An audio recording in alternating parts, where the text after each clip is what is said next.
What if you could absorb another organism and take on its abilities? Imagine you swallowed a small bird and suddenly gained the ability to fly. Or if you engulfed a cobra and were then able to spit poisonous venom from your teeth. Throughout the history of life, specifically during the evolution of complex eukaryotic cells, things like this happened all the time. One organism absorbed another, and they united to become a new organism with the combined abilities of both. We think that around 2 billion years ago, the only living organisms on Earth were prokaryotes, single-celled organisms lacking membrane-bound organelles. Let's look closely at just 3 of them. One was a big, simple, blob-like cell with the ability to absorb things by wrapping its cell membrane around them. Another was a bacterial cell that converted solar energy into sugar molecules through photosynthesis. A third used oxygen gas to break down materials like sugar and release its energy into a form useful for life activities. The blob cells would occasionally absorb the little photosynthetic bacteria. These bacteria then lived inside the blob and divided like they always had, but their existence became linked. If you stumbled upon this living arrangement, you might just think that the whole thing was one organism, that the green photosynthetic bacteria were just a part of the blob that performed one of its life functions, just like your heart is a part of you that performs the function of pumping your blood. This process of cells living together is called endosymbiosis, one organism living inside another. But the endosymbiosis didn't stop there. What would happen if the other bacteria moved in too? Now the cells of this species started becoming highly complex. They were big and full of intricate structures that we call chloroplasts and mitochondria. These structures worked together to harness sunlight, make sugar, and break down that sugar using the oxygen that right around this time started to appear in the Earth's atmosphere. Organisms absorbing other organisms was one way species adapted to the changing environmental conditions of their surroundings.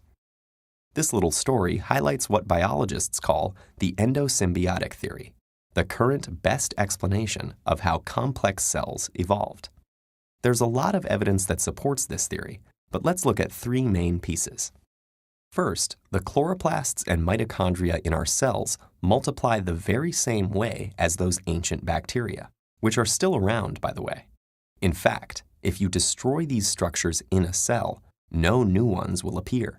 The cell can't make them. They can only make more of themselves. Second piece of evidence. Chloroplasts and mitochondria both contain their own DNA and ribosomes. Their DNA has a circular structure that is strikingly similar to the DNA of the ancient bacteria, and it also contains many similar genes. The ribosomes, or protein assembly machines of chloroplasts and mitochondria, also have the same structure as ribosomes of ancient bacteria, but are different from the ribosomes hanging around the rest of the eukaryotic cell.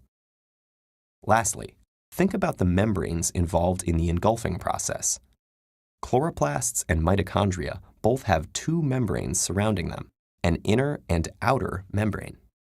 Their inner membrane contains some particular lipids and proteins that are not present in the outer membrane. Why is that significant? Because their outer membrane used to belong to the blob cell. When they were engulfed in the endosymbiosis process, they got wrapped up in that membrane and kept their own as their inner one. Surely enough, those same lipids and proteins are found on the membranes of the ancient bacteria. Biologists now use this theory to explain the origin of the vast variety of eukaryotic organisms. Take the green algae that grow on the walls of swimming pools. A larger eukaryotic cell with spinning tail structures, or flagella, at some point absorbed algae like these to form what we now call euglena. Euglena can perform photosynthesis, break down sugar using oxygen, and swim around pond water. And as the theory would predict, the chloroplasts in these euglena have 3 membranes, since they had 2 before being engulfed. The absorbing process of endosymbiotic theory allowed organisms to combine powerful abilities to become better adapted to life on Earth. The results were species capable of much more than when they were separate organisms. And this was an evolutionary leap that led to the microorganisms, plants, and animals we observe on the planet today.